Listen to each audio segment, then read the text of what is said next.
রিফাতুদ্দিন আপনি লিখেছেন, আমি আজ ভোরে সারি করতে পারি নাই, আজান দিয়ে দিয়েছে, এখন আমার কি রোজা হবে?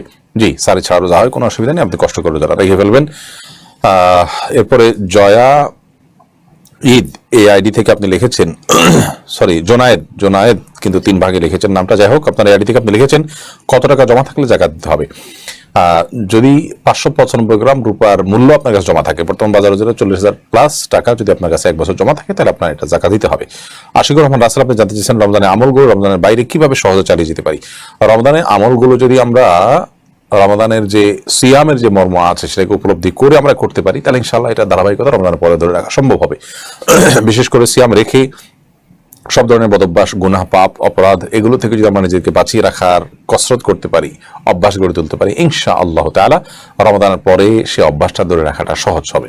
শুধু রোজা রাখলেই হবে না, এবং করণীয় ইবাদতগুলো শুধু করলেই হবে না, বরং হারাম এবং পাপের কাছ থেকে বেঁচে থাকার জন্য স্ট্রাগল করতে হবে, যুদ্ধ করতে হবে, সংগ্রাম করতে হবে নিজের বিরুদ্ধে।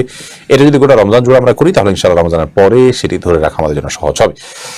এবারে আসাদুজ্জামান আপনি লিখেছেন, আমি একজন পেনশনার, সরকারি চাকরি শেষে গ্র্যাচুইটি, প্রভিডেন্ট ফান্ড ইত্যাদি বাবদ যে অর্থ পেয়েছি তা দিয়ে সঞ্চয়পত্র ক্রয় করে জমা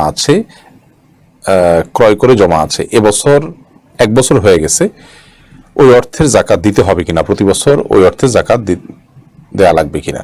জি ভাই আসাদুজ্জামান, আপনার সরকারি চাকরির শেষে যে টাকাটা আপনি পেয়েছেন, সেই টাকা আপনি যেভাবে রাখেন, সঞ্চয়পত্র রাখুন না যেখানে রাখুন, এটা জাকাত আপনাকে দিয়ে যেতে হবে।